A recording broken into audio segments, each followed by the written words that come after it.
তীব্র তাপপ্রবাহে বিপর্যস্ত জনজীবন। সারা দেশে জারি করা আছে হিট অ্যালার্ট। গরমে হিট স্ট্রোকে মৃত্যুর সংখ্যা বাড়ছে।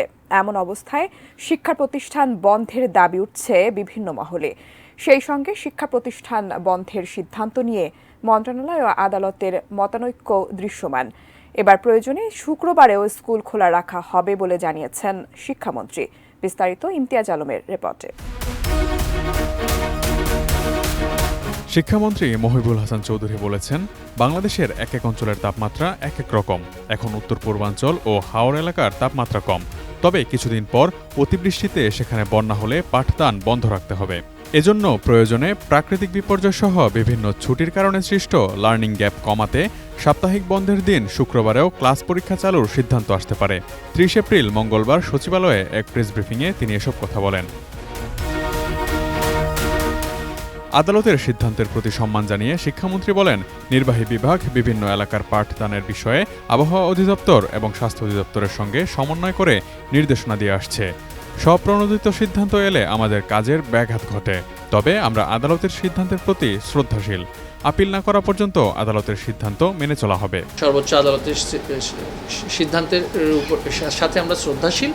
আমরা এই বিষয়ে মন্তব্য আমাদের করার এই মুহূর্তে অবস্থান নেই, কারণ আমরা কিন্তু রায়ের কোনো আদেশ আমরা দেখিনি, তাই মন্তব্য আমি করব না।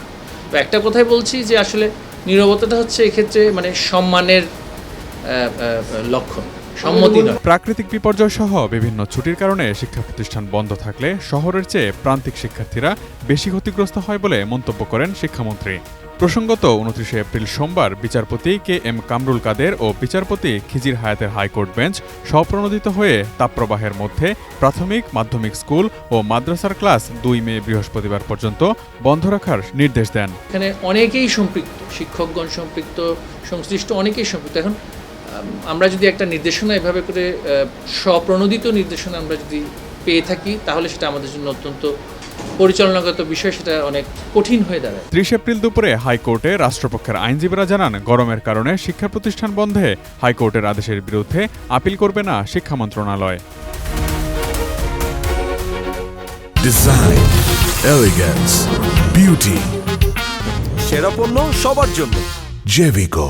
এর আগে শিক্ষামন্ত্রী বলেন, আমাদের অবস্থান হচ্ছে যেখানে বৃষ্টি হচ্ছে, যে জেলায় তাপমাত্রা কম, সেখানে শিক্ষা প্রতিষ্ঠান বন্ধ করে দেওয়ার যুক্তি নেই। সেটি হচ্ছে আমাদের নির্বাহী একটি অবস্থান। সংবিধান অনুসারে শিক্ষা মন্ত্রণালয়ের এখতিয়ার শিক্ষা প্রতিষ্ঠান কখন বন্ধ হবে এবং কিভাবে পরিচালিত হবে। উচ্চ আদালতের কিছু বিষয়ে নির্দেশনা দেওয়ার এখতিয়ার রয়েছে। শিক্ষা প্রতিষ্ঠান বন্ধ করে দেওয়ার প্রবণতাটা দেশের জন্য সঠিক নয় এবং এই ধরনের চাহিদা বা অনুরোধ করাটাও যথাযথ নয়। Imtiaz Alam, desk report, ATN news.